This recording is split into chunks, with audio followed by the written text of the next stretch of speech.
नमस्कार, स्वागत है आपका जी बिजनेस में। मैं हूं दीपक डोभाल और आप देख रहे हैं आपकी खबर आपका फायदा।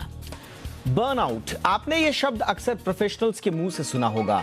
तनाव और अनिद्रा से जुड़ी एक ऐसी बीमारी तेजी से लोगों को अपनी गिरफ्त में लेती जा रही है। जो लोग काम को लेकर तनाव में रहते हैं या जिन्हें काम का दबाव ज्यादा होता है, ऐसे लोग समय पर खा नहीं पाते, खाना पीना ठीक से नहीं हो पाता, पूरी नींद नहीं ले पाते। उनमें से कई लोग इस बीमारी की चपेट में आ जाते हैं। बर्नआउट को समय पर अगर नहीं पहचाना तो ये आपको धीरे धीरे आगे डिप्रेशन में धकेल सकती है।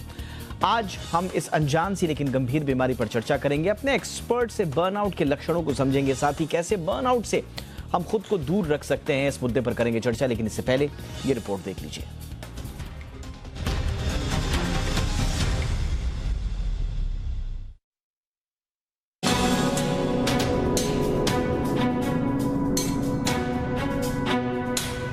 काम है तो पैसा है, लेकिन ये जरूरी नहीं कि पैसा हो तो हेल्थ भी हो।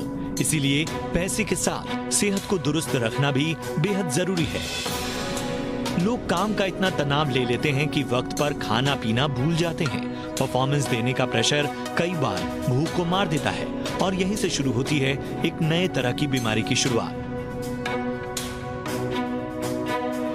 ये बीमारी है बर्नआउट। अगर इस बीमारी की सही वक्त पर पहचान नहीं की गई तो व्यक्ति डिप्रेशन में चला जाता है और कई गंभीर बीमारियों की जद में आ जाता है।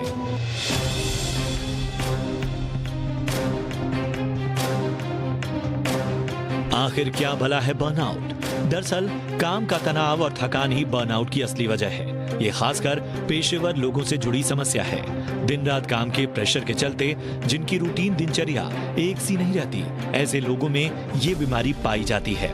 2019 में WHO ने इस बीमारी की गंभीरता को देखते हुए इसे एक बीमारी के तौर पर मान्यता दी थी। ये खुद एक तरह की बीमारी है, लेकिन साथ ही इसका शिकार व्यक्ति अनिद्रा, हार्ट से जुड़ी बीमारी, हाइपरटेंशन, डिप्रेशन, ब्लड प्रेशर और शुगर जैसी बीमारियों की चपेट में आ जाता है।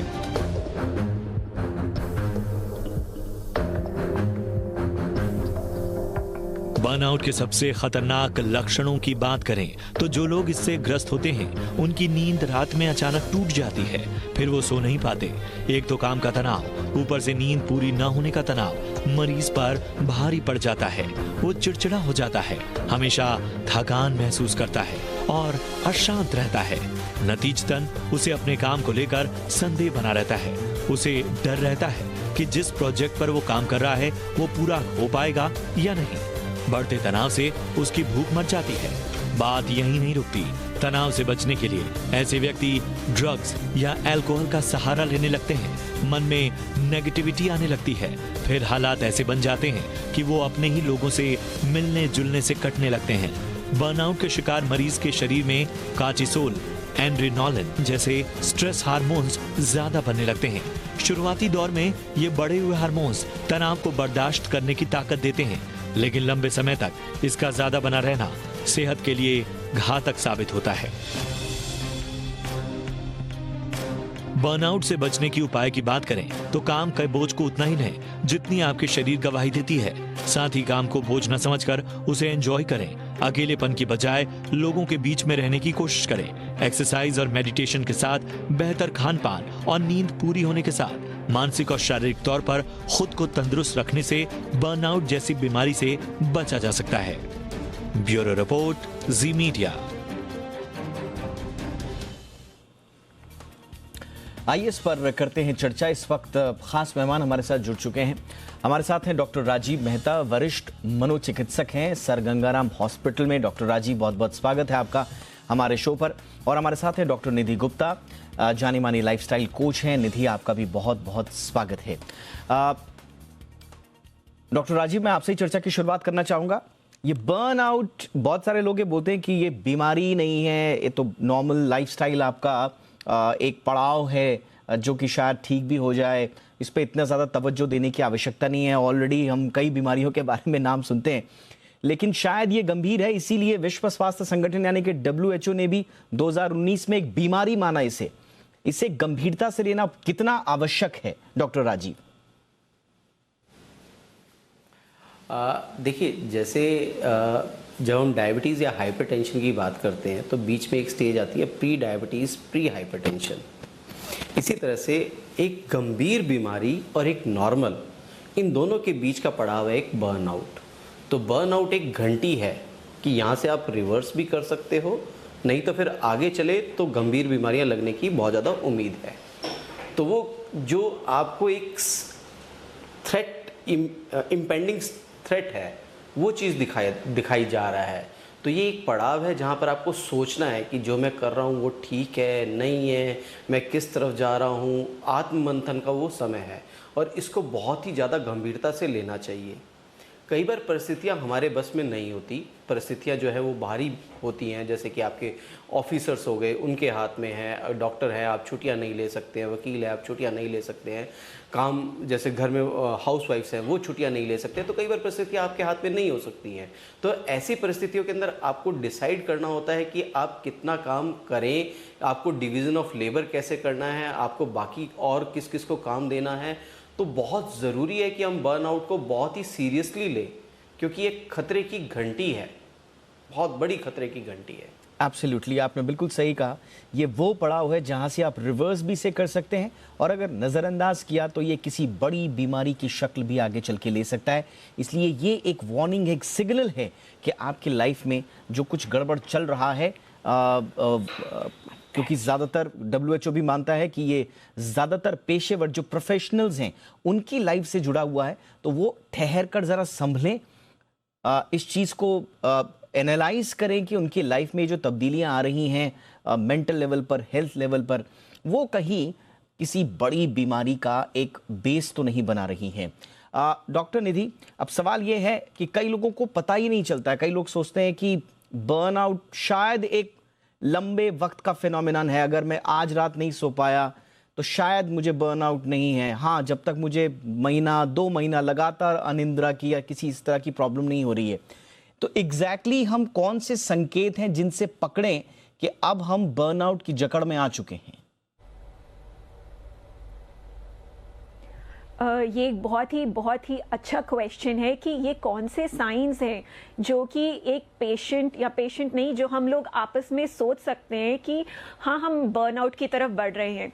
सबसे पहली चीज़ कि ये जो लोग बहुत ही कॉम्पिटिटिव एज पे रहते हैं कि हाँ, हमने दूसरे से आगे बढ़ना है, हमने बहुत आगे करते रहना है, हम कंपटीशन की भावना रखते हैं, सारा दिन स्ट्रेस में रहते हैं, अपना एड्रेनलिन बिल्कुल हाई लेवल पे रखते हैं, उन जिनका इस तरह का एटीट्यूड ही हो गया है, तो वो तो पहले शुरुआत उनकी हो ही चुकी है बर्नआउट की तरफ।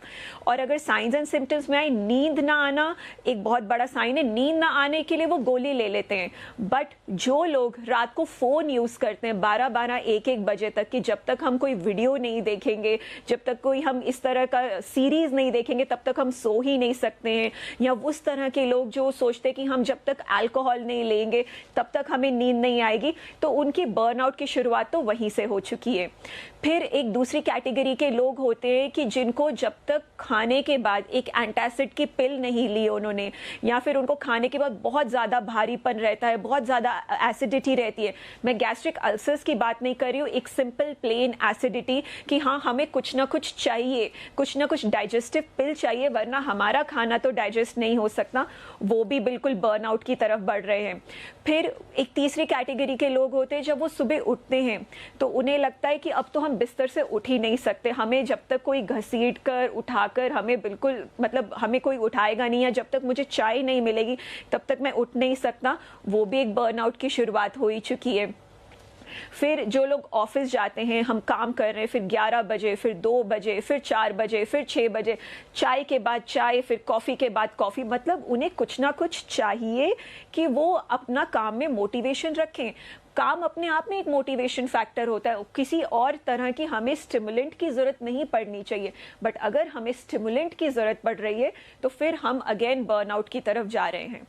एब्सोल्युटली। हमारे साथ इस वक्त जानी मानी फिजिशियन डॉक्टर स्वाति माहेश्वरी भी जुड़ चुकी हैं। डॉक्टर स्वाति, आपका भी बहुत बहुत स्वागत है।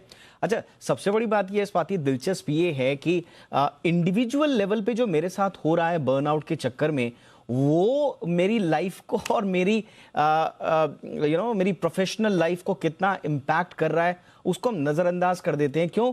क्योंकि आपका देखिए लॉस ऑफ एनर्जी होगा तो प्रोडक्टिविटी घटेगी, आपका लॉस ऑफ एंथुजियाज्म होगा, आप काम नहीं कर पाएंगे, शायद जीवन में उतना तेजी से आगे भी ना बढ़ पाएं। लॉस ऑफ सेल्फ कॉन्फिडेंस होगा, कैपेसिटी टू परफॉर्म पे उसका असर पड़ेगा, आप प्रोफेशनल लाइफ में शायद वो मिरेकल्स ना कर पाएं जो आप कर सकते हैं एक्चुअल में। ये इंडिविजुअल लेवल पे बात हुई, लेकिन मैं पढ़ रहा था बहुत दिलचस्प रिपोर्ट जिसमें ये कहा जा रहा है कि साइकोलॉजिकल और फिजिकल प्रॉब्लम्स जो बर्न आउट एम्प्लॉयज की है उसकी वजह से 125 to 190 billion dollars per year का हेल्थ केयर स्पेंडिंग बढ़ी है यूएस में। तो इतना आपका सिर्फ ये पर्सनल इशू नहीं है, इनफैक्ट आपका कंपनी का और फिर ओवरऑल आपकी जीडीपी पे कितना बड़ा बोझ इसका आ रहा है, वो एक चीज को समझना जरूरी है। और इसीलिए बार बार कह रहे हैं कि इसको पहचानिए, सीरियसली लीजिए और आगे बढ़िए। डॉक्टर स्वाति। बिल्कुल, आपने बहुत ही अच्छे तरीके से इसको सम अप करा है कि ये एक स्नोबॉल की तरह से सिचुएशन है जो एक व्यक्ति से शुरू होकर के पूरे समाज को धीरे धीरे पूरे एक नेशन को इफेक्ट करती है। क्योंकि इवेंचुअली हर व्यक्ति जो किसी भी देश का नागरिक है उसकी प्रोडक्टिविटी जो है वो इवेंचुअली नेशनल प्रोडक्टिविटी पे रिफ्लेक्ट होती ही है। तो हर व्यक्ति के लिए प्रोडक्टिव होना जरूरी है, हर व्यक्ति को समाज में कॉन्ट्रीब्यूट करना जरूरी है। और अगर हमारे जो ये कॉन्ट्रीब्यूट करने वाले पिलर्स हैं यही अगर कमजोर होंगे तो डेफिनेटली धीरे धीरे जो है जीडीपी पे इसका असर पड़ेगा, जैसा कि आपने स्वाभाविक तौर से कहा भी। मेरे ख्याल से इसके पीछे की अगर हम पैथोफिजियोलॉजी थोड़ी सी समझने की कोशिश करें तो सब लोगों के लिए बड़ा आसान होगा समझना कि ये बर्नआउट या ये जो स्ट्रेसफुल सिचुएशंस है ये हमें क्यों हर्ट करती है, इसकी वजह से हमें नुकसान क्यों होता है। देखिए, जब भी हमारी जो कुदरती तौर पे जो हमारा शरीर है उसमें एक लड़ने की क्षमता बनाई गई। एक सिंपल तौर से अगर बोलूं कि आप जो है घूमने जा रहे हैं और एक कुत्ते ने, बड़े से कुत्ते ने आपके ऊपर भौंका है तो आपका बॉडी एक अलार्म सिस्टम एक्टिवेट करता है। आप उस वक्त इमीडिएटली अलार्म्ड हो जाते हैं कि ये मुझे काट सकता है या मेरे बचने का तरीका क्या होगा। ऐसी सिचुएशन में हमारी बॉडी जो है कुछ बहुत जरूरी हार्मोन सेक्रीट करती है जिसकी वजह से हमारा ब्लड प्रेशर बढ़ता है, हमारा हार्ट रेट बढ़ता है। उस वक्त हमारे शरीर की जो एनर्जी लेवल्स जो ब्रेन को जा रहे होते हैं वो बढ़ता है। लेकिन जब ये चीजें बढ़ती हैं तो साइड बाय साइड हमारी बॉडी हमारे इम्यून सिस्टम को सप्रेस करती है, हमारे डाइजेस्टिव सिस्टम को सप्रेस करती है, साथ ही हमारे रिप्रोडक्टिव सिस्टम को भी सप्रेस करती है। अब ये सिचुएशन तो 5 मिनट बाद खत्म हो गई कि वो कुत्ता वहां से हट गया और सिचुएशन खत्म हो गई। लेकिन अगर हम इस परमानेंट स्ट्रेस में रहते हैं, अगर दिन पे दिन हमारे ऊपर ये स्ट्रेस रहता है तो आप समझ सकते हैं कि ये जो हार्मोन्स हैं ये हमेशा एलिवेटेड रहेंगे, बढ़े हुए रहेंगे। यानी आपका ब्लड प्रेशर बढ़ा रहेगा, आपका हार्ट रेट बढ़ा रहेगा, आपके अंदर के जो हार्मोन्स है वो एक उत्तेजनात्मक स्थिति में रहेंगे और ऐसे में इम्यून सिस्टम, डाइजेस्टिव सिस्टम सब कुछ अफेक्टेड होने लगेगा। और इसीलिए समय के साथ साथ धीरे धीरे स्लीप अफेक्टेड होगी, आपका डाइजेस्टिव सिस्टम अफेक्टेड होगा, हेडेक फील होगा, एंजाइटी फील होगी, डिप्रेशन फील होगा। इसलिए हमें इन स्ट्रेस हार्मोन्स को कंट्रोल में रखना है और यही बात हम करते हैं कि अगर हम जो है इस तरह के प्रोसेसेस अपनाएं, अगर हम स्ट्रेस बस्टिंग जो हमारी टेक्निक्स हैं उनको अगर हम अपनाते हैं, जैसे योग, मेडिटेशन है, हेल्दी डाइट है, एक्सरसाइज है, तो हम इन हार्मोन्स के लेवल को कम कर सकते हैं शरीर में। और अगर ये हार्मोन्स के लेवल हमेशा नहीं बढ़े रहे, अगर बाकी समय ठीक रहे तो हमें जो ये आगे आने वाली प्रॉब्लम्स है हेल्थ की ये नहीं होंगी और हम इस बर्नआउट की जो प्रॉब्लम है उससे आसानी से बच सकते हैं। डॉक्टर राजीव, कई लोग ये भी देख लेते हैं कि लाइफ में जो कुछ बहुत अच्छा नहीं कर पा रहे हैं, बहुत स्ट्रगल कर रहे हैं, तो तनाव, एंग्जाइटी शायद उन्हीं लोगों का फिनोमिना है। हम तो बहुत तेजी से राइज कर रहे हैं, सब कुछ अच्छे से हो रहा है, इंक्रीमेंट, प्रमोशंस, रिस्पॉन्सिबिलिटीज, तो हमारी लाइफ में तो सब कुछ अच्छा हो रहा है, हमारी लाइफ में ना तनाव है ना एंग्जाइटी है, हम तो वो एड्रेनल रश में घूम रहे हैं। ये गलत धारणा, शायद ऐसे लोग भी बर्नआउट का बहुत जल्दी शिकार हो सकते हैं। डेफिनेटली बर्नआउट बेसिकली मीन्स कि जब आप एक ही तरह का काम लगातार करते रहते हैं बिना ब्रेक के, तो आपको एक बोरियत सी होने लगती है, आपका शरीर थकावट महसूस करने लगता है और फिर लगता है यार क्यों जाऊँ मैं, क्यों, किस लिए काम करूँ। ये एक बर्नआउट की स्टेज होती है। तो जिनकी प्रमोशन भी हो गई, जो बहुत कुछ अचीव भी कर रहे हैं, वो भी एक ही तरह का काम लगातार करते रहते हैं, तो उनको भी लगता है अल्टीमेटली कि ये बर्नआउट हो गया है। अब एक्चुअली होता क्या है कि शरीर भी एक इकोसिस्टम है। जैसे अगर हम इकोसिस्टम को समझें तो अगर हम इकोसिस्टम के साथ छेड़छाड़ करते हैं तो कहीं फ्लड आते हैं, कहीं फेमाइन आते हैं, कहीं अर्थक्वेक आते हैं। इसी तरह से शरीर के इकोसिस्टम के साथ जब हम छेड़छाड़ करते हैं, उसको ज़रूर से ज़्यादा स्ट्रेच करते हैं, तो कुछ ना कुछ लक्षण शरीर भी देता है। तो अब इससे आप जो कह रहे थे बचाव और इलाज, दो चीज़ें हैं, तो दोनों के अंदर हमें समझना है कि कुछ काम आप इंडिविजुअल लेवल पे करोगे। अच्छा डॉक्टर साहब, मैं आपसे क्या करना है ये जरूर पूछूंगा डॉक्टर राजीव, लेकिन बहुत सारे लोग मुझसे ये पूछ रहे हैं अच्छा, कि बर्नआउट को एग्जैक्टली पहचाने कैसे। कई लोग होता है सैटरडे संडे की छुट्टी के बाद मंडे ब्लूज, और ये मंडे ब्लूज तो पूरा एक इंटरनेशनल फिनोमिना है। दुनिया का कोई एम्प्लॉय ऐसा नहीं होगा जो मंडे को उसकी बॉडी बोलती होगी कि जाओ। तो ये मंडे ब्लूज और बर्नआउट के बीच में कैसे अंतर करें? See, Monday blues is only a temporary specific phase for few hours. जब आप एक बार काम में लग गए तो लग गए, और फिर आपको मालूम है कि रूटीनली चले जाना है। वो गियर 1 लगाने का दिक्कत है, और जो बर्नआउट है वो गियर 4 में गाड़ी लगातार चले जा रही है और उसको आप एंजॉय नहीं कर पा रहे हैं, वो चीज़ है। एब्सोल्युटली। गियर 1 में जो लगाना है हमने, दैट इज मंडे ब्लूज। पर जो गियर 4 पे लगी और गाड़ी लगातार चले जा रही है सेम स्पीड पे, उसको हम बर्नआउट कहते हैं। यानी कि आम भाषा में अगर मैं अपने दर्शकों को कहूं कि अगर मंडे को आपका काम करने का मन नहीं कर रहा है, सिर्फ आज तो मंडे है, सबको बहुत सारे लोग इसको महसूस भी करते होंगे, तो वो हो सकता है मंडे ब्लूज हो। लेकिन आपको ट्यूसडे, वेंसडे, थर्सडे, फ्राइडेज तक, यानी कि आपको लगातार ऐसा लग रहा है कि मैं अब काम नहीं कर सकता, मेरे से अब नहीं हो रहा है, हो सकता है आप बिल्कुल बर्नआउट के शिकार हो रहे हों, और हो सकता है कि ये एक गंभीर संकेत आपके जीवन में आ रहे हों। बट निधि, बचना कैसे है? क्या क्या ऐसा करना है? सिर्फ लाइफस्टाइल चेंजेस से हो जाएगा, या आपको मेंटल अप्रोच भी आपको थोड़ा सा शिफ्ट और चेंज करनी पड़ेगी? देखिए Deepak ji, anything which is physical will start mentally.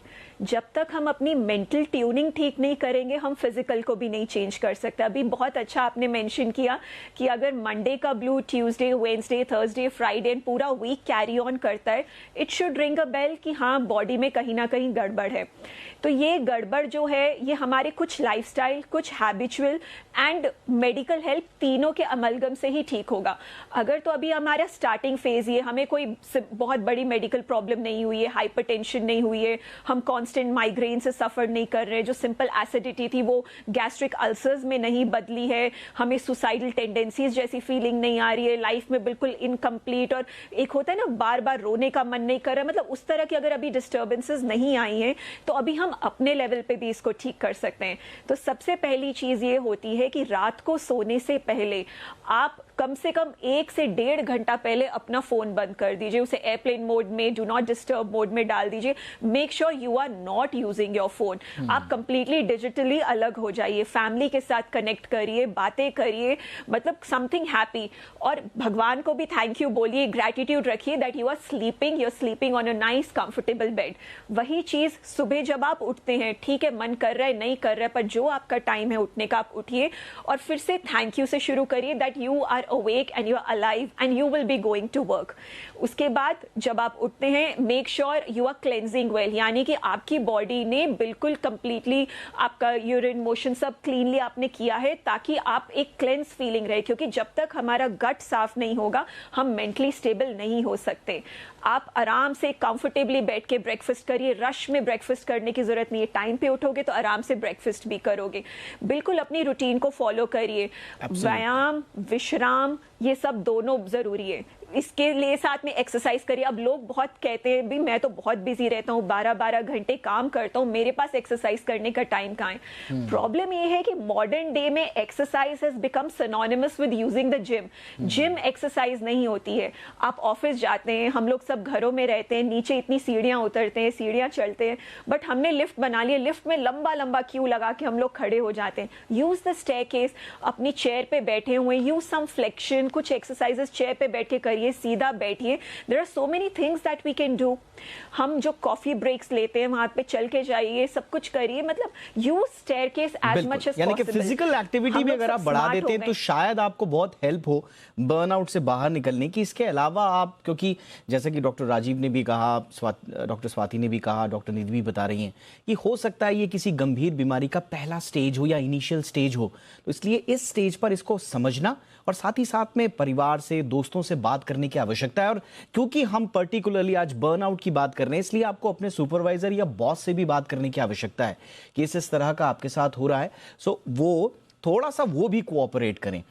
मुझे लगता है कि काफी हद तक बात बनेगी, लेकिन सबसे पहली बात आपको पहचानना है और इसे सीरियसली लेना है डॉक्टर स्वाति, क्योंकि यही छोटी छोटी इग्नोरेंस आगे चल के type 2 diabetes, heart problems, kidney problems, blood pressure, thyroid, बहुत सारी गंभीर बीमारियां यहीं से शुरू हो सकती हैं, चाहे आपकी पुरानी लाइफस्टाइल कितनी ही अच्छी क्यों ना रही हो।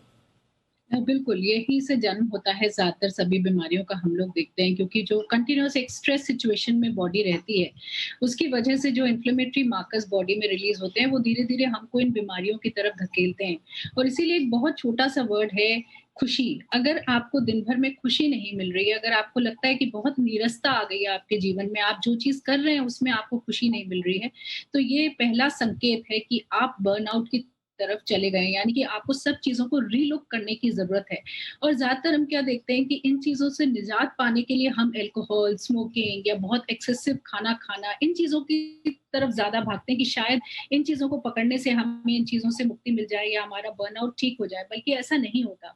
और ये जो आसान से तरीके डॉक्टर निधि ने अभी बताए, हम इनकी तरफ नहीं जाना चाहते। हम ये नहीं करना चाहते कि हम हेल्दी डाइट लें या हम अपना लाइफस्टाइल अच्छा करें या एक्सरसाइज को अपने लाइफस्टाइल में लेकर के आए। हम आसान तरीका खोजने की कोशिश करते हैं, और इसीलिए देखा भी गया है कि जो लोग बर्नआउट होते हैं वो ड्रग अब्यूज या अल्कोहल, स्मोकिंग, इन सब के अब्यूज की तरफ ज्यादा अट्रैक्ट होते हैं, क्योंकि लगता है कि ये ज्यादा आसान तरीका और इससे हम बाहर निकल आएंगे, जबकि ये आप अपने आप को और चक्रव्यूह में फंसा रहे हैं, क्योंकि इन चीजों का फिर बुरा असर आपके ऊपर पड़ना शुरू हो जाता है। इसलिए बहुत जरूरी है हमारे लिए ये समझना कि अगर हम स्ट्रेस बस्टिंग करें, अगर हम इस तरह की टेक्निक्स को लाइफ में लेकर के आए, बहुत सिंपल है, चाहे लाफ थेरेपी की हम बात करें, अपने हॉबीज में इन्वेस्ट करने की बात करें, फैमिली के साथ टाइम स्पेंड करने की बात करें, या कुछ सोशल एक्टिविटीज ऐसी करें जो हैव और हैव नॉट्स के बीच का डिफरेंस है वो समझ आए, उसकी महत्वता समझ में आए। एब्सोल्युटली। और आपने बिल्कुल सही कहा डॉक्टर स्वाति, और इसकी महत्ता जो है ये ऑफिस वाले भी समझ रहे हैं, एम्प्लॉयर भी समझ रहा है कि एम्प्लॉय को अगर आपको रिटेन करना है। हमने कुछ दिनों पहले फिनोमिना देखा था कि पूरा का पूरा यूएस में तो रेजिग्नेशन सीरीज चली, पूरा का पूरा लोगों ने अपनी जॉब छोड़नी शुरू कर दी थी। इसी तरह से इंडिया में वो एट्रिशन है, अगर वहां पर रेजिग्नेशन वेव आई है तो यहाँ पर एट्रिशन वेव आई है। इस एट्रिशन के पीछे सिर्फ आपकी महत्वाकांक्षाएं ही नहीं है, हो सकता है कि आपका एम्प्लॉय आपके ऑफिस में कंफर्टेबल फील ना कर रहा हो। इसलिए ये एम्प्लॉयर की भी रिस्पॉन्सिबिलिटी हो जाती है कि वो एम्प्लॉय अपने ऑफिस के काम को घर ना ले जाए, आप उसे बेहतर माहौल दें। शायद आप अपनी तरफ से एक उसे बर्नआउट के मुंह में समाने से बचा सकते हैं। तो कुल मिला के हमें कलेक्टिव अप्रोच अपनाने की आवश्यकता होगी। उसमें आपको डाइट में सुधार करना है, लाइफस्टाइल में सुधार करना है, डायग्नोसिस टाइम पे करनी है, अपनों से बात करनी है और आगे बढ़ने की प्रेरणा लेते रहनी है। मुझे लगता है आज तीनों हमारे मेहमानों ने बहुत अच्छे ढंग से हमारे दर्शकों को बर्नआउट के बारे में तमाम आयामों को समझाया। बहुत बहुत शुक्रिया डॉक्टर राजीव, आपने बहुत महत्वपूर्ण वक्त निकाला अपना। Thank you so much doctor Rajiv Mehta. Doctor Swati Maheshwari, आपका भी बहुत बहुत शुक्रिया मैम। डॉक्टर निधि गुप्ता, आपका भी बहुत बहुत शुक्रिया। आपकी खबर आपका फायदा में इतना ही। इजाजत दीजिए और देखते रहिए जी बिजनेस। नमस्कार।